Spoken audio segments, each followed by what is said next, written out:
नमस्ते. Keluskar investment consultant, insurance, mediclaim सर्वकडून मिळतील. तर आज मी तुम्हाला इथे एक व्हिडिओ बनवतोय. SBI किंवा सगळ्या कंपन्यांचा आहे तो पेन्शन प्लॅन.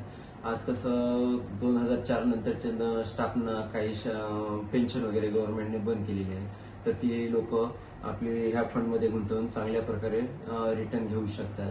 त्याच्यानंतर अजून एक तुम्हाला सांगायचं झालं तर गव्हर्नमेंट सुद्धा आपले पैसे नेऊन परत म्युच्युअल फंडमध्येच इन्व्हेस्ट करतात. मग ते तुमचे PPFचे असेल काय वगैरे वगैरे. तर हा एक पेन्शन प्लॅन आहे. जर समजा 2 लाख रुपये गुंतवले तर पुढील महिन्यापासून दर महिन्याला 6% 1,000 रुपये तुम्हाला खर्चाला मिळतील. तसेच त्याच्यानंतर पुढे 10 वर्षांनंतर परत 6 लाख रुपये मिळतील. तर असं आहे. आता हे तुम्ही कधी बघितलं नसेल, ऐकलं नसेल, एवढे पैसे जास्त कसे मिळतात. तर याचं मुख्य कारण म्हणजे इथं तुम्हाला चक्रवाढ व्याजाने पैसे मिळतात, म्हणून इथं पैसे जादा मिळतात. आता हे ऑप्शनल आहे. पेन्शन घ्या किंवा नको घ्या. नाही घेतली तर जास्तही मिळतील काय, तर घेतली तर ह्या रेटने मिळतील. अजून परत सांगायचं तर इथेही परत चॉईस आहे. हे तर तुम्हाला किती 6% सांगितलं, 7% सुद्धा आहे, 8% सुद्धा तुम्ही घेऊ शकताय.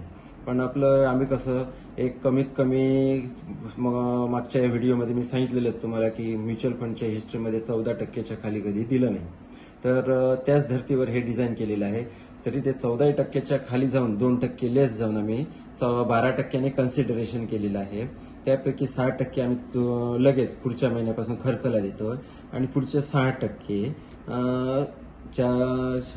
कंपाऊंडिंग इंटरेस्ट रेटने तुम्हाला ते 6 लाख रुपये मिळतात. ओके.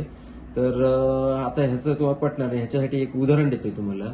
जर समजा कधीतरी तुम्ही बघितलं असेल, ऐकलं असेल की आपल्या मित्राने किंवा शेजारी पाजाराने कुठेतरी 2 लाख रुपयाचं कर्ज काढलं आणि 10 वर्ष भरलेच नाहीत, तर त्याचं काय होतं, त्याच्या चक्रवाढ व्याजाने 10 लाख झालेले असं ऐकिवात असेल आपल्या. तर त्याच म्हणजे हे इथं तुम्हाला पैसे जादा मिळतात. धन्यवाद.